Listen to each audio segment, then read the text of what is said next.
Үзэгчдээ мэдээ эхэлж байна, анхаарлаа хандуулна.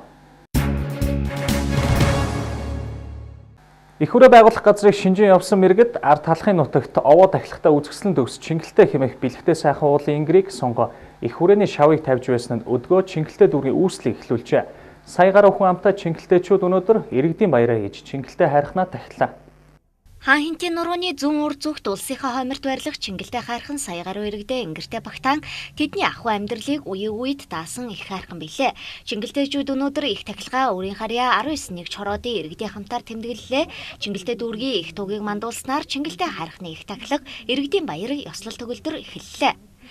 Өнөө гүрмэн мөн болгоны зүрх сэтгэлд өндөм босноо. Энэ бол одоо жил болгон бид нэр иргэдийн өдөр иргэдийн баяр гэдэг аварыг бол байнгын зохион байгуулна. За хоёрдугаарт энэ өдөр маань Чингэлтэй дүүргийн төрсөн өдргөө хэлж байгаа учраас энэ өдөрт Чингэлтэй дүүргийн талбайг мандуулах. Энэ дүүргийнхаа талбайг мандуулах ёс ёмгоор төр төмгөр юм аа. Тэгэхээр иргэдтэй ажиллаад тайлагнаад бид юу хийж чадваа?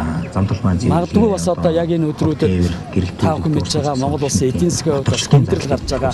Энэ үед нөгөө тал алдчихгүй юмсан гэсэн байрлалаас магадгүй өвчин зовлон ажил амьдралын одоо 2010-аас болон гэр орнод олон асуудлууд бас иргэдэд байдаг. Тэр хэмжээнд бид нар сая одоо 30-аад орчим иргэдтэй бас ялангуяа эмзэг хүнд нөхцөлд ажиллаж амьдарч байгаа иргэдтэй тусламж дэмжлэг бас үзүүлсэн байна.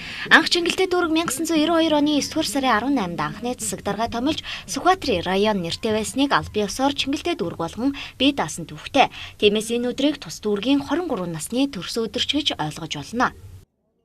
Иргэдийн баяр маань их сайхан өргөн дэлгэр сайхан болж байна. Иргэдийн баяраас баярын одоо цаад хач холбогдол нь бол Чингэлтэй хайрхныхаа өвд ажиллаж амьдарч байгаа 170 гаруй мянган иргэдийг Чингэлтэй хайрхандаа ээлтэй байж Чингэлтэй хайрхныгаа мод цог бут ногоогоор дүүрэн болгож цэцэрлэгт хүрээлэн болгож Чингэлтэй хайрхныгаа хүн болгон хайрладаг шүтдэг байх ийм одоо зорилготой юм аа. Чингэлтэй дүүргийн иргэдийн баяр их хайрхны тахилгад тус дүүргийн нийт хороодоос гадна дүүрэгт үйл ажиллагаагаа явуулдаг аж ахуйн нэгж байгууллагууд оролцож өөрсдийн үйл ажиллагаагаа сурталчилсан.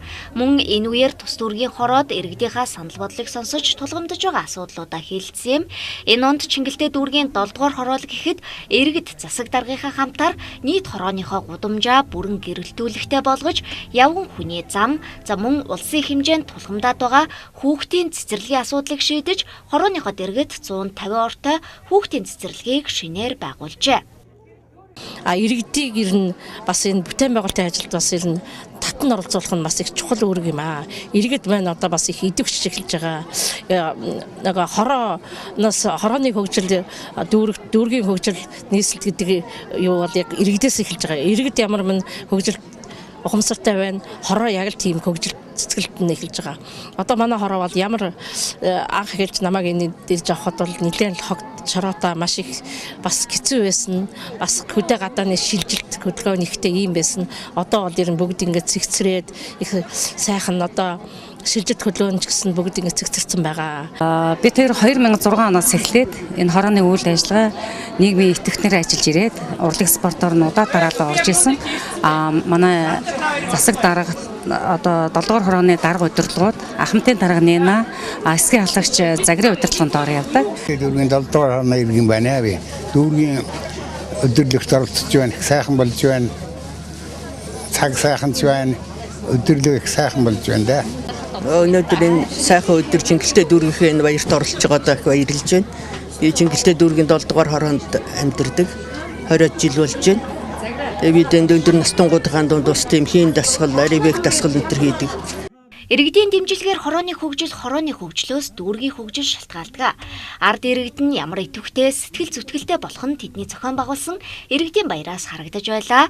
5 жилд нэг удаа тахдаг их тахилгын арга хэмжээнд хороо бүрийн авьяаслаг иргэдээс гадна Монголын урлагийн алдартнууд ирж айдуугаа өргөн хүчит бүхий барилдаан барилдаж энэ оны сүүлийн бэсрэг наадам болж хийсэн бүтээсэн ажлынхаа баярыг иргэдийнхаа хамтаар нэжгэр сайхан тэмдэглэлээ.